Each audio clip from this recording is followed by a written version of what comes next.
was sitting in a group chat with 6 of my closest friends when Sarah suddenly sent a message saying that everyone thought I was being too dramatic about my recent breakup. I stood in my kitchen staring at the screen, the words feeling like a collective slap in the face from the people I trusted most in the world.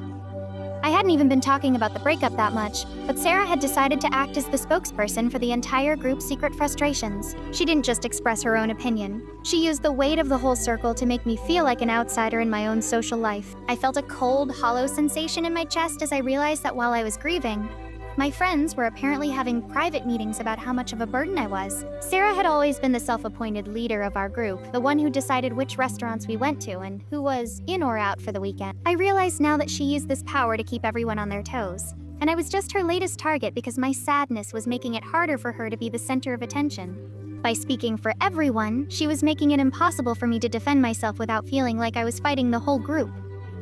The silence from the other 5 people in the chat was the loudest part of the whole experience, as no one stepped in to say that Sarah didn't speak for them. It was a massive, coordinated betrayal of the loyalty I thought we had. I'm curious, Sarah, did you all have a vote on this, or did you just decide to be the judge and jury for my life today? I typed, my thumbs shaking as I hit the send button. The group chat stayed silent for a long 3 minutes before one of the other girls tried to say that Sarah didn't mean it like that, and that they were all just worried about me. I didn't let them off the hook. I told them that true friends don't talk behind each other's backs and then use a spokesperson to deliver the verdict.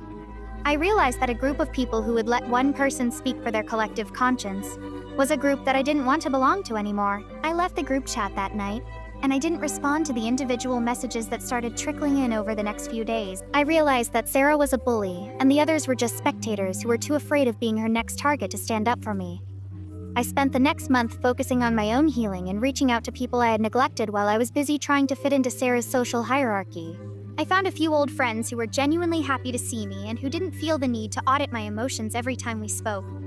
It was a lonely transition, but it was the first time in years that I didn't feel like I was walking on eggshells.